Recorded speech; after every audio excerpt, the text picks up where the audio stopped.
Hello everyone and welcome back into another edition here of the GSMC Fantasy Sports Podcast, brought to you as always by the GSMC Sports Network. Happy Friday to you all. This will be the last show of the week. I am as always your host, Christopher Shepard, and we should have a great show ahead to conclude the week. It's Stardom, Situm Day. The last minute decisions you might want to make in your fantasy roster will be determined in my first couple of segments, whether or not you were willing to start a certain player or might want to avoid them this week. Then we get into big fantasy stakes in the best NFL games of the weekend, potentially. Gonna be going over a very specific conference championship matchup in the world of college football this weekend that could have several different implications for the outcome of the final CFP rankings. And then last but not least, we're doing some Stardom Situm yet again, but for Sunday Night Football in terms of that big matchup in the AFC West. But before we get into any of that good stuff, I do want to remind you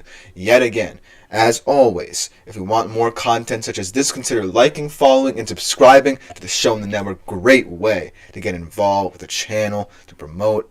Everything's going very well here with a lot of different people doing great things with great shows as well in every single sport imaginable. So it's greatly appreciated should you choose to do that. But if you want to interact with our shows a little bit more directly, consider making yourselves available to the Super Chat, Super Thanks, and Super Stickers features here on YouTube. Great way to contribute and interact with the show. You can also do it on our website, gsmcpodcast.net. Leave a tip, a donation, or comment there, or just do it through YouTube as well. Either way works wonders for this show.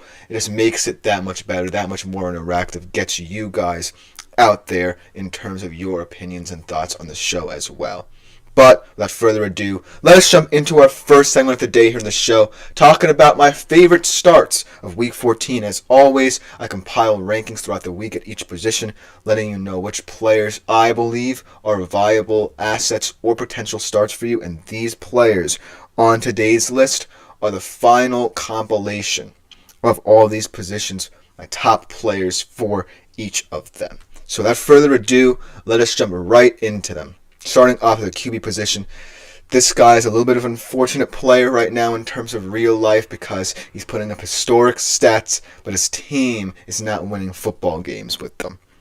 And so, even though from a real-life standpoint, you have to feel sorry for him in terms of fantasy, he's still the premier guy probably right now in terms of a quarterbacking standpoint. So, it is Joe Burrow who gets the start. I'm going to have to check again.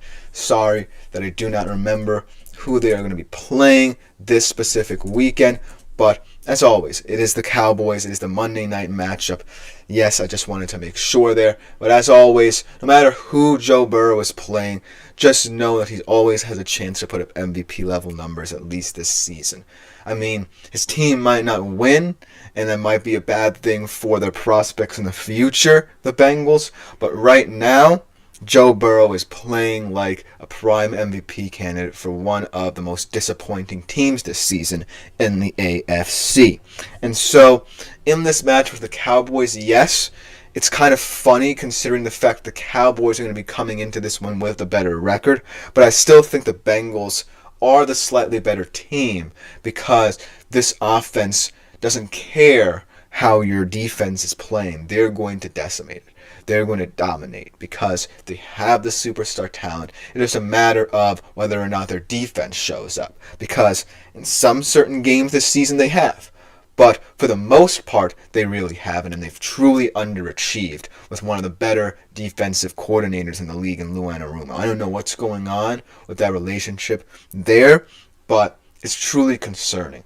But on the offensive side of football, just know that Joe Burrow is always going to be reliable because he's really unafraid of any team he's playing. It's just his defense is afraid of everyone it's playing, so to speak. But I really like Joe Burrow as a fantasy player for the long run because he's not going anywhere. His team might suffer around him over these next coming years, but he is going to be the constant no matter what, and he's still going to produce for you in terms of a fantasy perspective. So this weekend, specifically, look for Joe Burrow, win or lose, to continuously put up solid stats for you. In the running back position, this is more of a matchups-oriented one here. Alvin Kamara. This is a guy who, right now, is the Saints' saving grace. Without him, I really don't know how many wins he will be. As Teddy Belcher, 4K Ultra Wide 21.9 points out, I believe he's talking about Burrow, this is his only chance to lead the league in yardage, and it's an unusual one at that. I completely agree that at the current point in time, I would say Joe Burrow is going to finish this year with the most passing yards in the NFL, just because of his prolific nature in that offense. But it's so disappointing that it comes in a kind of wasted season for Cincinnati. But it's a good point that this might be his only chance, and it's his least favorable chance in terms of team outlook and overall outlook. Because if it were the case that he ends up winning or getting to that yardage total and being the number one guy there, by all means he would have to be considered an MVP candidate, but right now he isn't. But getting back into the running back position, Alvin Kamara is someone who, like I said, is always going to get the bulk of the touches there in New Orleans because he is their best offensive weapon right now. And whether it be in the running game or even the passing game, Alvin Kamara gets it done for them. And going up against a Giants team that really has nothing to play for, really hasn't necessarily looked solid since, I don't know, potentially week 1 or 3 where they won some games. But I just feel like right now, even though the Saints are kind of in free fall mode, after, there was a little bit of positivity after Darren Rizzi came in the interim, right now they're going to quickly descend down the rankings yet again, but Alvin Kamara is still going to be kind of like Joe Burrow at the quarterback position in that he's going to be a saving grace for this team from a fantasy standpoint and for you as well. So look for him in a matchup against one of the, if not the worst team in the league, Alvin Kamara, to really stand out. Because at the end of the day, he's like 1 or 2 in terms of guys who would want on my fantasy roster. You obviously have the stars, but Alvin Kamara, just because he's playing on a bad team does not mean his stock is going to rapidly decline. It means that he's an aberration, and you should play him as such, because you should know that being perhaps your best offensive player in a certain team means you're going to get the bulk of the touches. So that's what's going to happen to Alvin Kamara down the stretch. Then at the wide receiver position, another kind of chalk pick here. How about Justin Jefferson? Justin Jefferson's kind of the definition of a fantasy player who allows others to stand out around him. This season, he's really been kind of the occupier of space. That's more of like a soccer term. I'm not necessarily certain a lot of people are familiar with that term from a footballing perspective, but being an occupier of space means that you're still a valuable asset to your offense, but it means that other players are getting heightened production as a result. But this game against the Atlanta Falcons, he's going to have the toughest matchup, and he's going to have to work harder for his yardage. And I feel like, A.J. Terrell can't follow him on every single snap. And Justin Jefferson's one of the best in terms of creating movement after the snap. He's the best in terms of finding his routes and getting to them and helping his quarterback in timely situations. That's really going to show out in this one against his former quarterback. He's going to want to have a revenge game and prove that he can be the star of this team even without a solid quarterback. And so that's why Justin Jefferson is going to be someone who, even though hasn't necessarily performed to the lofty standard people expected of him, is still going to prove his value in games such as this down the stretch for Minnesota. So that's why I really like him in this situation, going up against his former QB in Atlanta. Then the tight end position, I really love this guy. Truly one of the more underrated players at his position. How about Dallas Goedert playing in what could be a very surprising NFC game against the Panthers? I feel like, the Panthers' defense has steadily improved over these past couple of weeks due to the rejuvenation of this team on the offensive side of the football as well. But Dallas Goedert is a very unique tight end in that he really adds to the physicality of this team, and for some reason his catching prowess gets lost in that. But he truly is one of the elite pass-catching tight ends in the league when you need him to be. He's timely, he's opportunistic, knows where the majority of his targets can end up, and as a result, makes himself available in those areas of the field. And that's all you can ask of a tight end because of the fact he is so incorporated into their smash mouth style. When he does line up for routes, it kind of makes it a little bit more difficult for the defense to key in on how to stop him. And that's why I feel like in this instance, Dallas Goedert's really going to shine. Because I feel like the Panthers are going to want to stop the run game and try and limit what Saquon does on the ground, and that will open up a lot more for Dallas Goedert's physicality to really show out in this one as well. So look for him to truly be an underrated starter for you this week. And then last but not least, defense and special teams speaks for itself. It's the Minnesota Vikings defense. There should be no other defense this highly ranked in my mind this weekend than the Minnesota Vikings defense, because who wouldn't be motivated to completely annihilate their former quarterback at his house? And so the Minnesota Vikings defense is going to come in here and saying that Kirk Cousins is a reason that our team was willing to let you go, and we're going to prove how deficient you are in terms of creating out of structure, because that's been the point of emphasis for Kirk Cousins' decline these past couple of weeks. He cannot compete out of structure, and he cannot extend plays because he sits in the pocket too long and hopes that his elite weapons get open. Most of the time, that doesn't necessarily happen. Maybe that's a fault on them. But for the most part, you were brought in to elevate this team, and as a result, it's going to be placed more on your shoulders to elevate this team as well. And while I still think he's the right answer right now at the quarterback position for them, if he continues to struggle and they slip out of a playoff spot, then maybe Michael Penix deserves consideration at the QB position. But the Vikings defense is not going to let up on him. They're really going to generate a lot of pressure, going to continuously blitz him with that aggressive Brian Flores style, and he's going to have to come up with a way to try and combat it, and I don't think he will. So that will leave it there for our favorite starts of the week and kind of segues into our favorite sits of the week because of the fact that I think Kirk Cousins, it's pretty obvious what I'm going to say about him in that one. But we'll be right back after this short break to talk about more players who I think you should avoid this weekend. I feel like I'm losing my mind. Is everybody in the world blind? Please, Lord, give me a sign, a sign. I feel like I'm losing my mind. Is everybody in the world blind?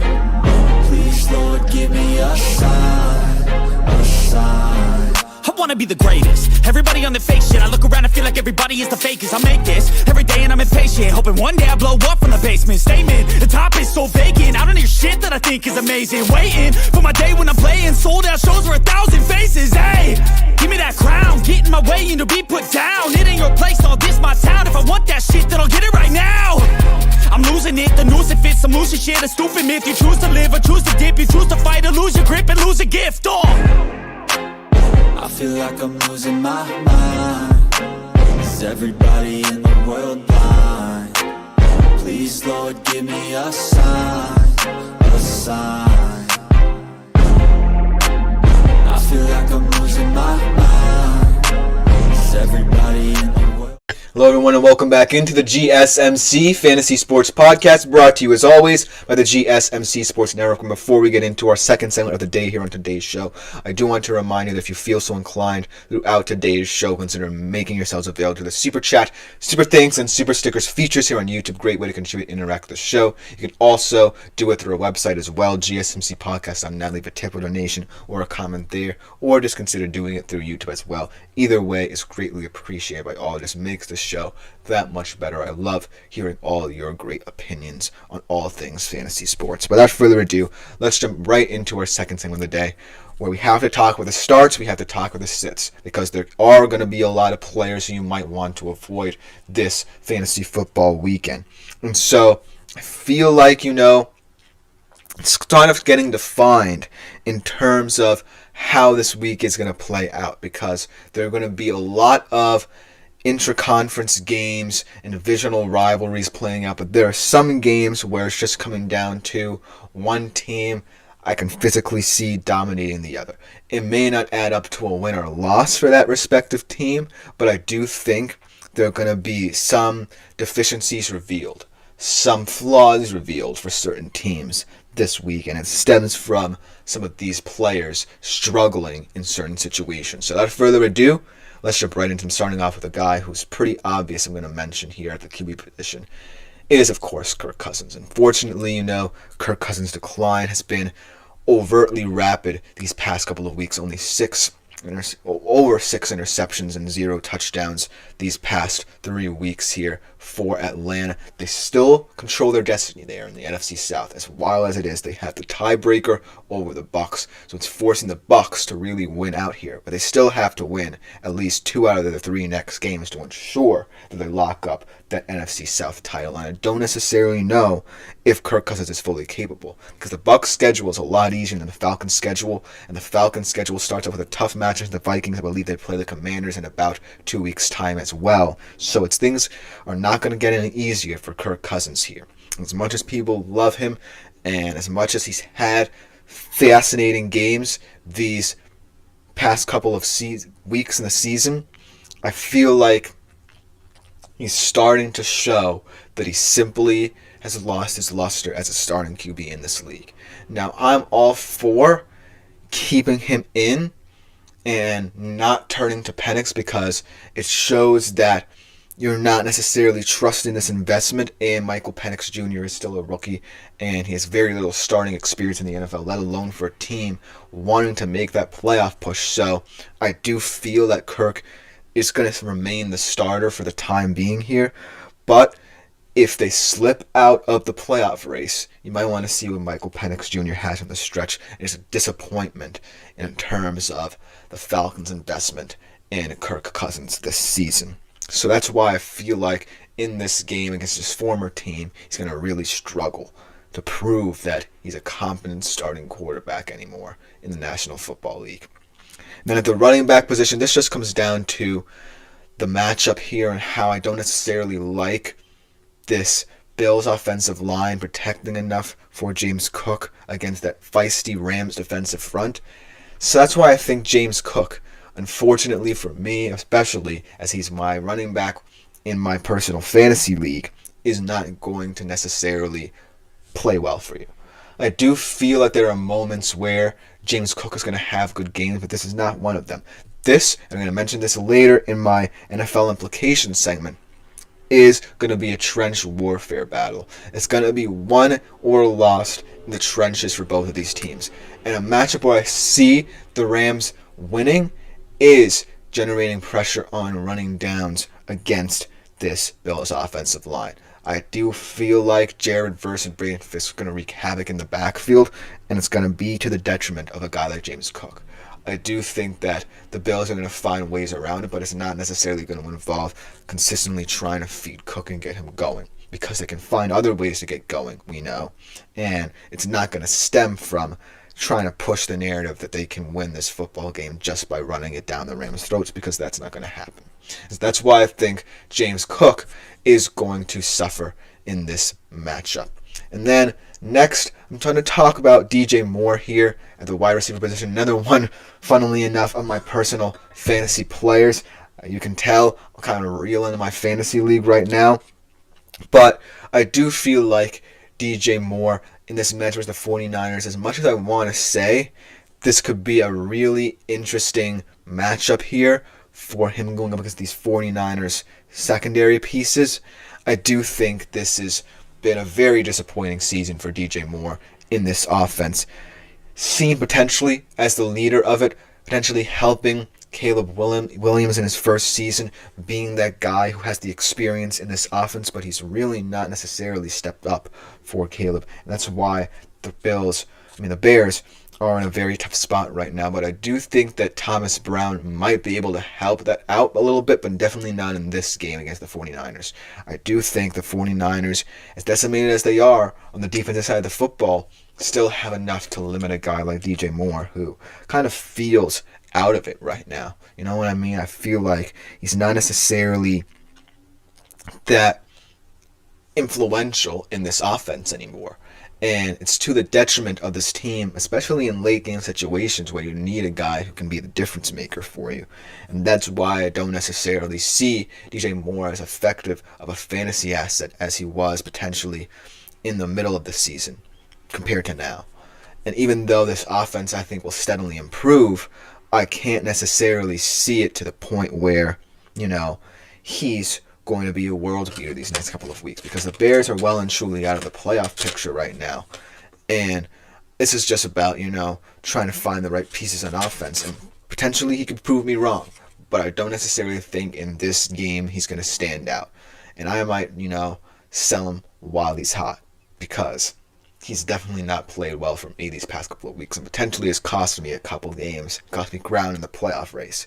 So he's someone who I might even sell high this weekend, just because of the fact that, he hasn't really proved he can be a wide receiver one there in Chicago.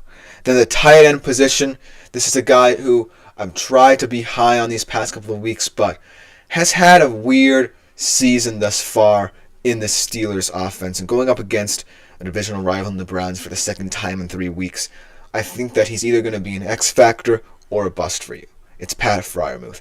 I'm leaning more towards bust in this one, just because of the fact that the last time we saw this matchup, we saw Russ really try to force a lot of throws downfield, and it was a really hit or miss offensive approach for Pittsburgh as a result. And so I feel like that could be the case yet again, even if the Browns in inclement weather don't necessarily come out as passionate as they were back then 2 weeks ago. But I still think it's going to be a tough matchup for Freiermuth in terms of getting meaningful targets. I do think that he could be a huge presence in terms of what he can be able to do to open up space down the field for Wilson and Pickens to connect, but I don't necessarily think he's going to be influential in terms of his own production. He's one of those weird receivers who can be absent for the entirety of a game and then suddenly show up when it matters, but over the past couple of weeks, he's been more the former than the latter, if you know what I mean. And so that's why I can't really justify seeing Pat Freiermuth be consistent enough for you down the stretch, even though he's playing meaningful games. Because as I see it, the best parts of this Pittsburgh Steelers offense is Wilson's willingness to go downfield. If he's not comfortable with doing that, then I do believe Pittsburgh can get a little bit exploited when he has to work underneath and is forced to do that. And so, even though I appreciate Pat Freiermuth for what he can be for this Pittsburgh offense, he's going to have to prove it on the stretch, because none of these matchups are really favorable for Pittsburgh, if you want me to be honest with you down the stretch here. They have to play the Chiefs on Christmas Day, the Eagles the week before that. So I just feel like down the stretch in these couple of games, we're going to really see if Pat Freiermuth is elite. But it's funny that I think that he's not going to show up in this one because it's against the Browns. But then again, it's a divisional game, and the Browns have already proven that they're passionate enough to beat you the first time. So why not the second time? And even though it's going to be a huge X factor in this one, if he does get going, I don't necessarily see it for the entirety of the game. So that's why I feel like Pat Freiermuth could prove me wrong, but also I feel like is going to disappoint more often than not in this one, and that's why he sits on my sit list for this week. And then for the defense, I feel like the Raiders' defense is going to be a disappointment this week. I do believe they're playing the Buccaneers. Let me really check that real quick, because I don't want to sound like a fool. They are playing the Buccaneers this week. And the reason why I say this is because I do feel like the Raiders can make this a game, right? They prove that they're still passionate enough to compete against the NFL's elite. They made that game really kind of tough for the Chiefs to pull out in these last couple of minutes. They had that weird mistake at the end of the game where the center snapped the football before O'Connell was even ready, and that really cost them. But in this specific matchup, you're facing a very aggressive Bucs team who's fighting for their playoff lives right now. You don't necessarily want to go up against a ticked-off Bucs team. You don't want to go up against a ticked-off Baker Mayfield. And That's the reason why, even though this Raiders defense can really make things muddy for Bucs, I feel like they're not going to show up wholeheartedly. They expended a lot of energy in that matchup against the Chiefs. That was their Super Bowl, and this one I think they'll be a little bit less motivated against a Bucs team that's really amped up for this playoff stretch for them. So look for the Raiders to come out a little bit flat in this one, but overall, I feel like all of these hits have something in common. They're in very specific matchups where their flaws are completely ready to be decimated, right? Because I feel like in most of these matchups, either there's a clear advantage for the opposing team, or it's just going to come down to, improvisation for some of these teams, right? Like in the case of James Cook. But other than that, I think it's pretty clear that a lot of these players are not going to be highly coveted this week. Let me know what you think about them all in the comments. But coming up next on our show, we switch over to some big implications in terms of fantasy. Some of the NFL's biggest games of the weekend. Tune in to see which ones I feel will give you a lot of fantasy production right after this short break. Looking for your daily fix of sports talk without having to pay for it? GSMC Sports Network is available on YouTube. Just search GSMC Sports Network.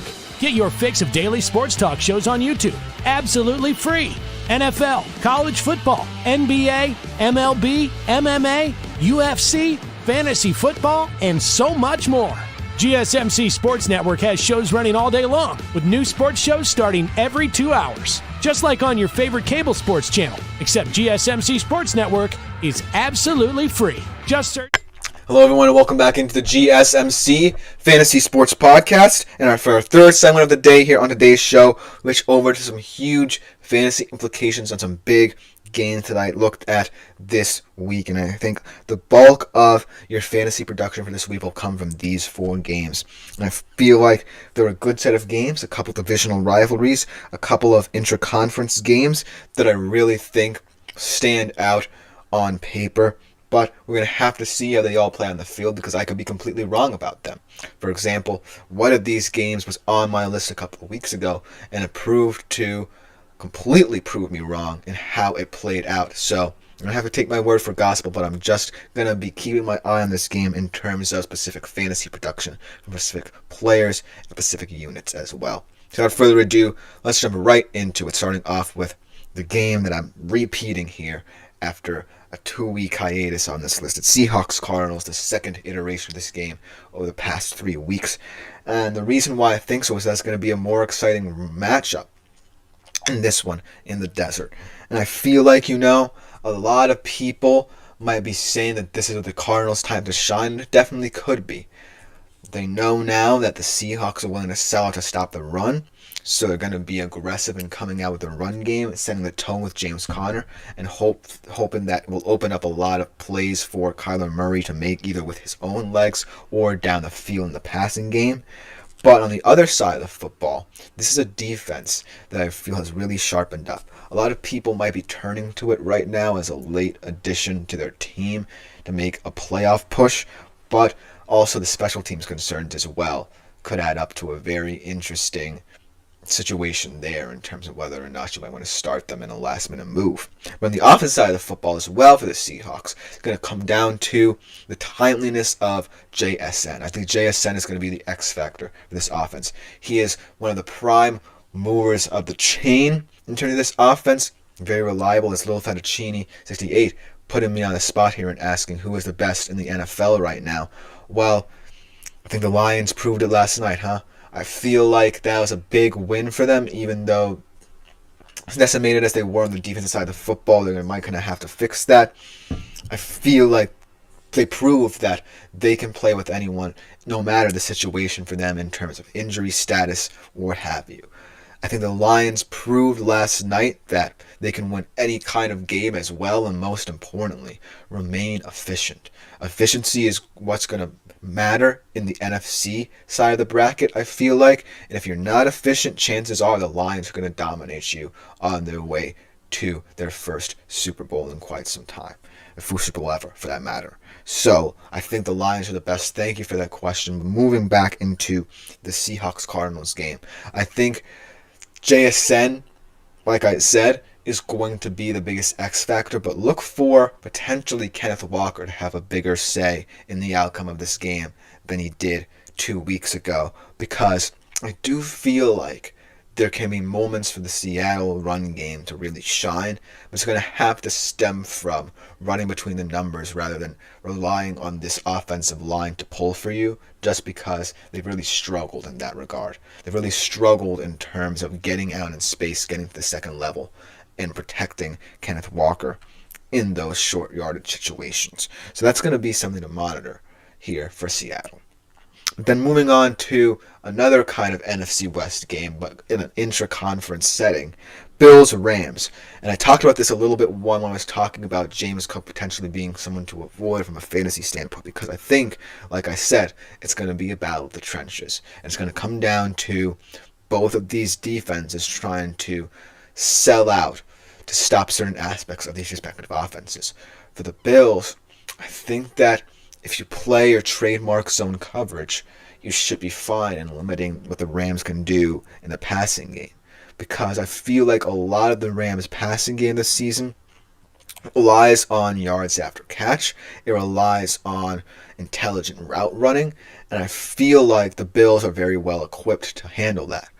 But the reason why, when I look at the Bills' offense, I am a little bit apprehensive in terms of what this outlook could be for James Cook, I feel like this Rams defensive front is also going to be a huge X factor, and they might be a solid play this week from a fantasy standpoint if they're able to limit James Cook like I think they will, because of the fact these two young studs, Jared Verse and Braden Fisk, top draft picks this year, are really starting to wreak havoc in the backfield. Maybe they're not necessarily filling the shoes of Aaron Donald, but they're very competent in what they're able to do. And so I feel like it's going to stem down to if the Bills' offensive line can stay on schedule in terms of helping this run game. Because I do think for the best parts of the Bills' offense stem and are predicated on this run game getting going. I do feel like if the run game isn't there, that the Bills are one of the better improvisational teams, and Josh Allen's perhaps the best improvisational quarterback in the entire National Football League. But I do think that's where the Rams are going to pinpoint their focus on, trying to at least limit one aspect of the Bills' offensive game plan to try and get them off schedule, try and disrupt their rhythm. And that's where I kind of feel like this game is going to be won or lost, because granted, a lot of people might say this is an easy game for the Bills, but I really don't think it is, because the Rams are playing a physical style of football, and they are a team you not want to see hot in these December months, because if they make the playoffs, if they win the NFC West, then chances are they can make a very shockingly deep playoff run. They're peaking at the right time on the defensive side of the football, and it's a matter of this offense really clicking and trying to put up as many points as possible against the NFL's elite, because they have one of the easier schedules in the NFC West. They could potentially win out, but it's a matter of continuously developing week in and week out on the defensive side of the football, and they could be a fun team to monitor come playoff time. But on the Bills side of things, it's just about being yourself. It's just about doing what you need to do to win this football game. And there's no better team in the NFL in my mind at doing that than Buffalo, outside of perhaps the Lions. We'll have to see how the Lions operate when Jared Goff has to perform out of structure in the playoffs. I'll leave it at that. Then the next one, kind of an underrated game in the weekend slate. Another divisional rivalry. Not many people might be paying attention to this one. But the Jets going up against the Dolphins, trying to make a last-minute playoff push here, trying to steal a wild card spot. They're going to have to win perhaps all of their games to even get to that point, to even be in that conversation. But I think they're capable of it when Tua and this offense are clicking. But on the Jets side of things, we've seen this team take advantage of others' mistakes. We saw it last week against Seattle. This is going to be more of an opportunistic team on the stretch here. I think that it's going to be weird trying to call them and justify calling them spoilers because they haven't looked like spoilers these past couple of weeks. But ultimately, I think in this divisional matchup, it's going to come down to the timeliness of the defense's play. It's going to come down to what Aaron Rodgers can do in certain situations, and ultimately how this team operates under pressure, because chances are Tua's going to put up a lot of points on the board. It's going to be up to you to really try and limit what he can do when you have the football, because if you play the ball retention game, it's going to be difficult in terms of putting up as many points as you want to try and make this a game. But if Aaron Rodgers proves that those throws that he was missing on can be hit, if he proves that some of the things we see from him out of structure can be to the Jets' advantage, then we might have a game here. But it's all going to come down to all the things that have gone wrong for the Jets going right, and that's really a crapshoot right now. It's really a toss-up. And so, as much as I want to justify Rodgers spoiling the fun here, I think that the only reason I'm this high on this game from a fantasy standpoint is because it's a divisional matchup and anything can happen. But I do feel like the best parts of the Jets' offense can come when people least expect it.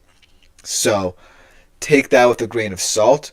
You might want to shy away from this game, but just know that this Jets team looks like it can have the exoskeleton, at the very least, of a competent team.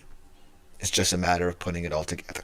And the last game that I want to talk about for this Sunday slate, actually the last game on Sunday, perhaps the best game of Sunday, a big one in the AFC West. We talked about this a little bit. We're going to continue to talk about it to conclude today's show. Chargers, Chiefs.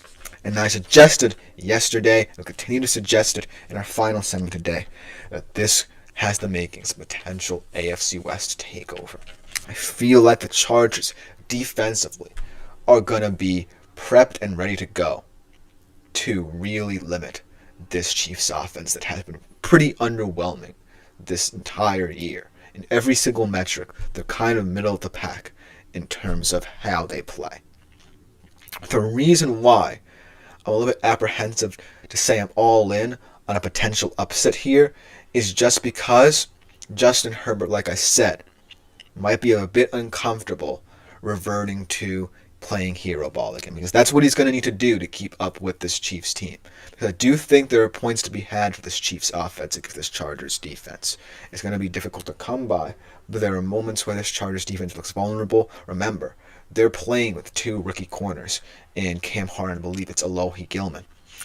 So they're going to want to put pressure on them as much as possible. And they have field stretchers to do that. They have a guy like Xavier Worthy who's not afraid to get vertical. They have players underneath that they can rely upon in terms of yardage to catch, like Travis Kelce. And they're also going to want to incorporate Isaiah Pacheco a little bit more now that he's back into their run game. So there are going to be a lot of different things the Chargers are going to have to look at on the defensive side of the football. But the Chargers offense is really boom or bust right now, because we saw last week against Atlanta the deficiencies of not having a run game, especially in the Jim Harbaugh era, because when J.K. Dobbins went down 2 weeks ago now against Baltimore, we really saw how Justin Herbert, I'm really confusing players now. Justin Herbert was impacted in that one. It was not really positive. He was forced to throw a lot more downfield, and as a result, the lack of depth of the wide receiver position was slightly revealed there, and it reared its ugly head in that win against Atlanta. But this time around, I feel like if Justin Herbert plays efficiently, not necessarily heroically, if he plays efficiently, I can feel moments where the Chargers look to take control of this game. I still think the Chiefs are going to win it outright, but there are going to be moments where the timeliness of the Chargers' play really stands out, and we start to think about the future of this division a little bit more in terms of what the Chargers can be able to do in, say, 3 to 5 years to usurp the Chiefs as the best team in the AFC West. It may not happen in this game, But there are going to be moments where we're going to say, wow, this Chargers team are on the precipice of doing something not many people thought any team could do in that division, and that's usurp the Chiefs. So all 4 of these games, again, whether they be divisional rivalries or intra-conference matchups, are going to be vital in terms of determining how your fantasy roster looks this weekend. Let me know what you think about all these games in the comments, because coming next week, we're going to have a really interesting segment talking about a specific conference championship game that could determine a lot in the outcome of the CFP picture. We'll be right back after the break to talk about what it is.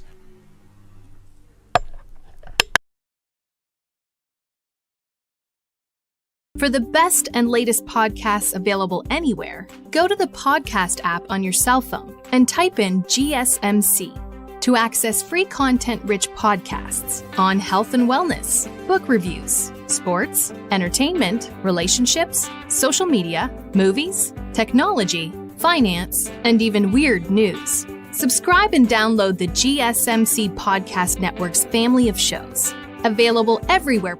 Hello everyone and welcome back into the GSMC Fantasy Sports Podcast, and for our 4th thing of the day, it's a little bit of an unusual one. As you all know, Conference Championship Weekend takes place tomorrow in the world of college football. A lot of exciting games with a lot of huge stakes. But the one I'm going to be discussing today perhaps has some of the more unusual ones in terms of the CFP picture than most. It's one that definitely not a lot of people are going to be tuning into in terms of the big brands that you want to see. The Texases, the Georgias of the world, the Oregons, the Penn States of the world. But this game means a lot, and it's an underrated one in terms of the betting picture.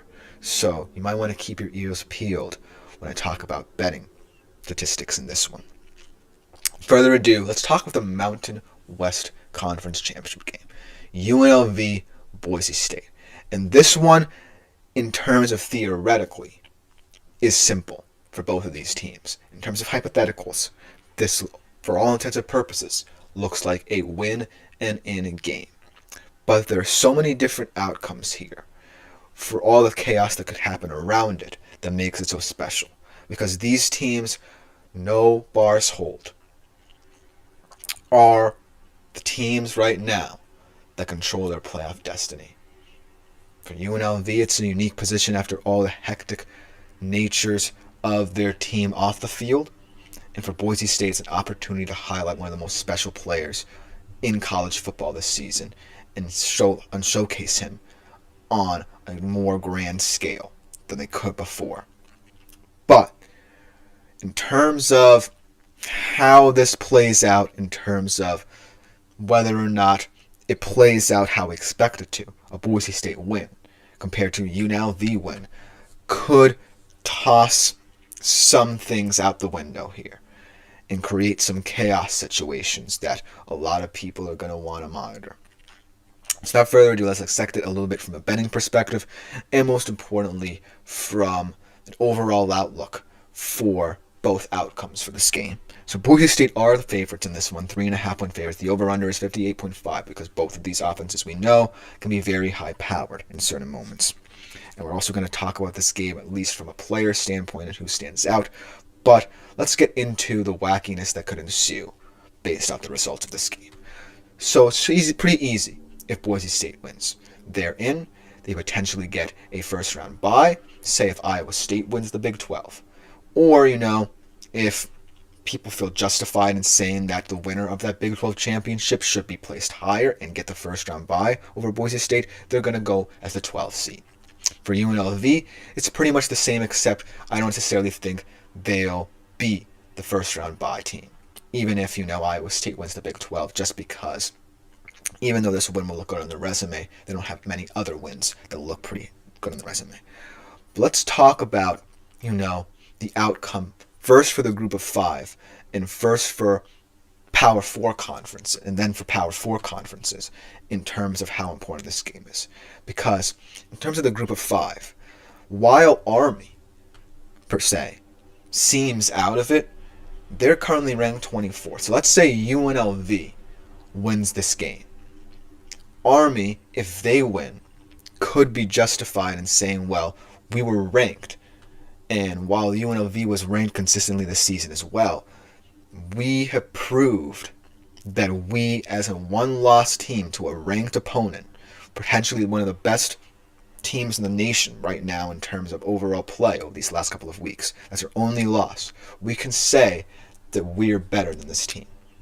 And now they don't have Boise State to worry about, their case can become more convincing. But it's all going to stem on how they play against Tulane, right? Because Tulane is also a dangerous team that you can't take for granted. Yes, they're out of the playoff picture, but they can put up points on you in a hurry.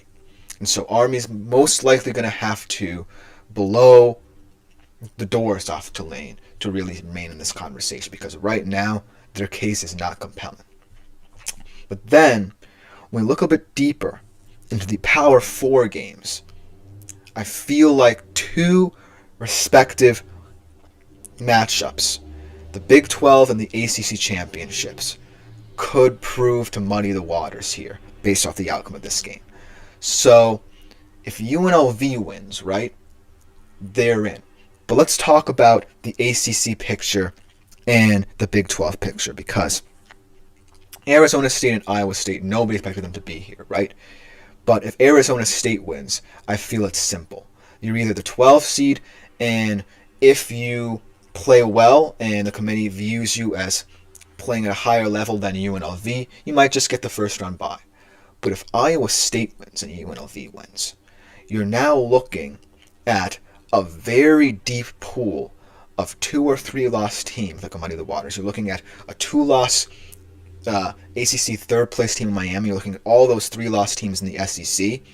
And now you're looking at an Arizona State team who has very good losses but might as well be out because they're in the Big 12. This is where all these debates come into play. On the ACC side of things, that where it could get crazier, because for all intents and purposes, if SMU wins, they're in. But if Clemson wins, who do you put in? SMU or one of those 3-loss SEC teams? That's where the outcome of this one gets a little bit hectic if UNLV wins, because those two championship games really are dependent on Boise State winning. Because if you know Boise State wins, you know that they're going to either have the first round bye or enter as the 12th seed. And you know, say, if you're Clemson or Iowa State, you just have to win and you're in. But if UNLV wins, and then Iowa State and Clemson win as well, all those upsets really muddy the waters of how the committee are going to have to think there. Do you now consider more 3-loss SEC teams other than Alabama potential playoff participants? Do you consider a 2-loss SMU team over Alabama because of the fact that Alabama is a bigger brand, but SMU perhaps has played the more clean football these past couple of weeks?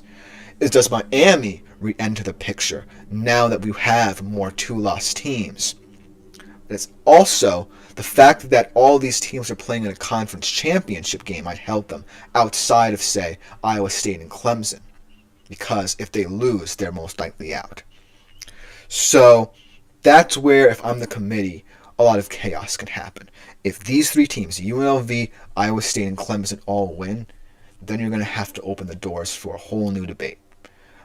But in terms of that, I feel like this game is just going to come down to the players in the field. We haven't really mentioned at all yet in this segment, because these players, let's give them credit here, because we don't often talk about the group of 5 that often here on the show.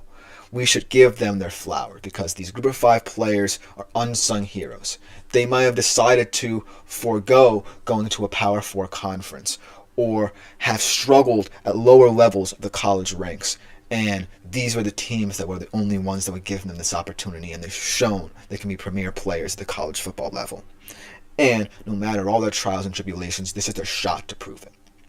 And so both of these teams are representative of that mindset, of wanting to play for these smaller level schools and bring them into the national spotlight, and I applaud them for it. But in this matchup, it's going to come down to 2 players, and they're not the players you think. On the Boise State side of the football, we know who's going to be the focal point. It's Ashton Jeanty, the Heisman Trophy candidate, and he might just win this award if he has a big day. But if he doesn't, let's look at Maddox Matson, the redshirt sophomore, a guy who many people were not expecting to start because of the fact that Malachi Nelson, the 5-star transfer from USC, came in, and many thought that he was going to be the starter. But Maddox Matson supplants him, and throughout the season has really proven he can operate this offense at an effective level. But is that because of the fact he has Ashton Jeanty in the backfield, or because he's an actual competent quarterback? Because remember, in this matchup against UNLV in the regular season, Ashton Jeanty was very limited, and there were moments where Maddox Matson looked mortal.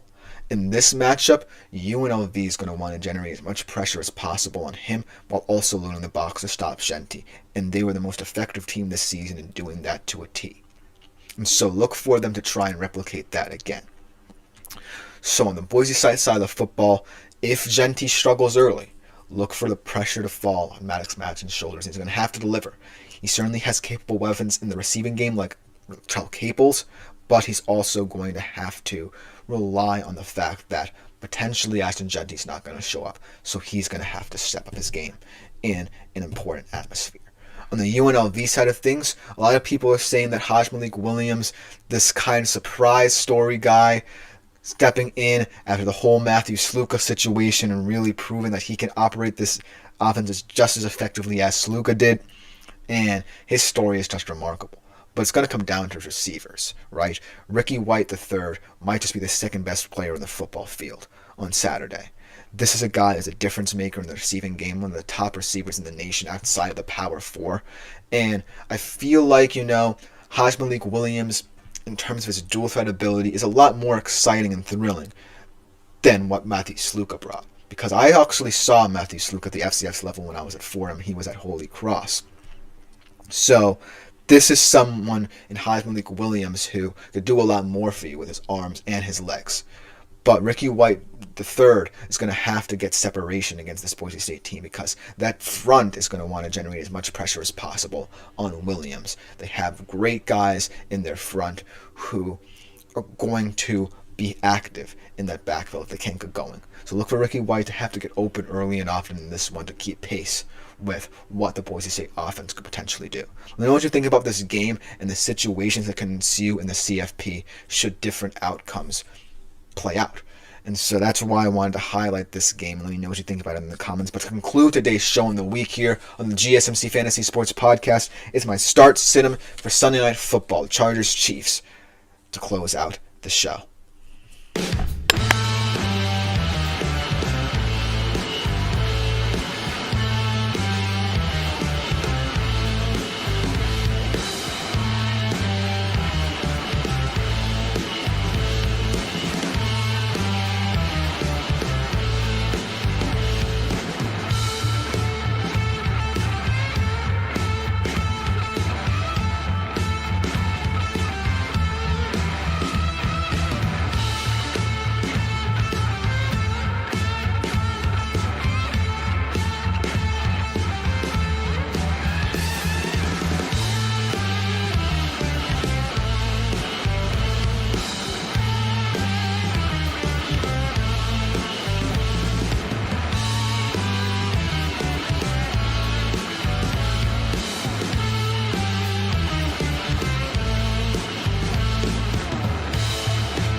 Hello everyone and welcome back to the last segment of the day and week here on the GSMC Fantasy Sports Podcast, and it's our start sit for Sunday Night Football should you have any players for the Chargers and for the Chiefs here. Now this game is going to come down to a lot of key players on both sides of the football. I feel that the Chargers offense is a little bit more clear-cut than the Chiefs just because of the fact that the Chiefs can get going at any different time. We know that. We know that the Chiefs' offense can either be more stagnant or more potent than we think. On the Chargers side of things, it's pretty clear-cut now that we know that J.K. Dobbins is out. So without further ado, let's jump right into these different players, whether starting or sitting for Sunday Night Football, starting with the Chiefs because they are a little bit more complicated, did I say? Because the Chiefs are a team where you feel like you know who the best players in terms of real life and fantasy are going to be, but it hasn't really translated this season to consistency. In this game, against a divisional opponent who's wanting to potentially usurp you as the premier team in your division, different players feel like they're going to have to step up, but I'm not necessarily confident, even in the starting players, in terms of how they look in this one. But overall, I just went on my gut here in terms of who I feel will play the best. And I think that it all starts with Pat Mahomes. I think he is going to be the focal point in this one. I feel like the Chargers defense is good enough to put him in different situations where you're going to want to generate a lot of pressure on him, and he's going to have to make quick decisions, which we know he can. And so I feel like as much as Patrick Mahomes has underwhelmed this season, he still is a difference maker. He still is someone who at the end of the day you're always going to want to rely on at any level. Real life, fantasy, what have you, whether you like it or not, because of the fact that not many people have been able to bring him off his pedestal. And until a divisional opponent does it, I'm not convinced that this guy can be slowed down by an AFC West team just yet, even though the Raiders tried to do it last week. So look for Patrick Mahomes to continue his consistency against AFC West teams. I mean, they'll look pretty all the time, mind you, and it's not necessarily an indictment of him, but I do feel like it's going to stem down to his abilities to make plays out of structure in this one, and I think he's going to be able to do it better than anyone against this Chargers defense. And another guy who I think you should start, another usual suspect here for the Chiefs, Travis Kelce, because I feel like, the deep shot is not a huge part, or as huge a part as we thought it would be right now for the Chiefs. Obviously, you have two guys who can extend the field, and Xavier Worthy and DeAndre Hopkins, but I think a lot of stuff is going to be available to you underneath if you're the Chiefs in this one, and Travis Kelce loves that. He lives in the middle of the field, and I feel like Patrick Mahomes is always going to look to him in moments of desperation, and that's always worked for the Chiefs. And why not have it work against the Chargers team that I feel like you can exploit in terms of underneath routes to get going. You don't necessarily have to take the top off them, even though a guy like Joe Burrow certainly could, and Lamar Jackson as well. But I feel like that's where Patrick Mahomes has been most comfortable this season. Maybe in other seasons that was a different case. But ultimately, if they want to move the ball and retain it, most importantly, keep it out of Justin Herbert's hands, then Travis Kelce's your guy. In terms of guys who I think are going to sit, let's talk about Isaiah Pacheco a little bit, because I could definitely be proven wrong in this one, because I know the Chiefs are a team that will love to get the run game going here and take the pressure off Patrick Mahomes. But I just feel like Isaiah Pacheco is one of those guys who can be effective for you, but not in the way you really want him to, because he's more of a chunk play back. He's not someone who's going to break one down the field, get you big plays. He's someone who's methodical in nature. And I feel like that somewhat stagnates the Chiefs' offense at some points, especially deep down the field in the red zone. So look for Isaiah Pacheco to potentially have a quieter night than you think. I know a lot of people place a lot of stock in him this season from a fantasy standpoint, but he's not one of those guys who I completely rely on to put up big numbers in this Chiefs offense anymore. He's just more of a tone setter, if anything, in certain games. And at worst, in this matchup, he's just going to be a guy who's 3 inches in a cloud of dust, if you know what I mean. And then in terms of receivers, I think Xavier Worthy's the guy you're going to be looking to avoid in this matchup. I feel like a lot of people kind of sold him while the ceiling was high, and not for nothing, I wanted him to succeed in the league, but right now he's a little bit too raw. Maybe in the future they use him in a little bit more of a gadget situation, then he could be effective for this offense, but I feel like since the injury to Rashee Rice, he was forced into more of a bigger role, and even with DeAndre Hopkins as well, I feel like we're starting to see the limitations of him as a top option for an NFL team. I still think he's more in the realm of a gadget guy who can be used in different situations, but ultimately the Chiefs They're going to have to rely on him down the stretch. That's the way of the law for them right now in terms of trying to generate some deep shots. But in this matchup, I don't necessarily think it's going to happen as often as, underneath routes to Travis Kelce will. So that's why I feel Xavier Worthy's not going to be an effective player for you from a fantasy standpoint. Now let's look into the Chargers side of things because it's a little bit more clear-cut. Because right now, the big focal point right now, and the one guy you have to start for the Chargers and hope he can put up good numbers for you is Justin Herbert. And the reason why I say hope is because, well, even though in the Brandon Staley era, when he was more forced to put up big numbers, as Tackle says, Nuke Hopkins will be still an excellent possession receiver, and I agree with that. I feel like in terms of this offense, though, I'm not necessarily certain his identity is strong enough to go beyond what Pat Mahomes and Travis Kelce have developed. Because in this matchup, I feel like there are going to be opportunities to be had where Mahomes can take a deep shot. It's going to be more about who you trust rather than trying to take that risk. Because granted, as much as I want to get off the bandwagon for the Chargers defense and get off the bandwagon of these two rookie corners in particular, they've been spectacular all season. They just had 2 games out of 14 or so in which they looked pretty mortal. And so while the Chiefs certainly have the opportunities to exploit that, I just feel like familiarity is going to breed success this Chiefs team. As much as I think Nuke Hopkins could be an X factor, I think this Pat Mahomes-Travis Kelce relationship is going to reveal to be the way for the Chiefs, especially if they want to make a deep postseason run as well. I appreciate Nuke Hopkins for what he is, but I just don't see it in this particular game right now. Going over to the Chargers side of things, I feel like Justin Herbert has to be the guy. As I also suggest that Gus Edwards, this has been super quiet time for him to step up. I don't think he will step up in this game. It's a perfect segue into what I think about Gus Edwards in this offense. I just feel like, if Gus Edwards had been kind of the situation back for the Chargers early on, and J.K. Dobbins not really taken over the role for himself, then maybe he would have been an apt replacement.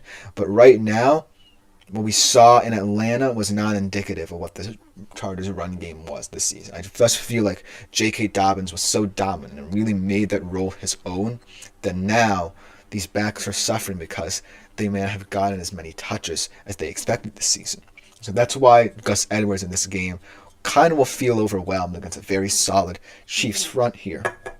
Especially, on the interior when Chris Jones is going to be moving around a lot and trying to limit what they do in the run game.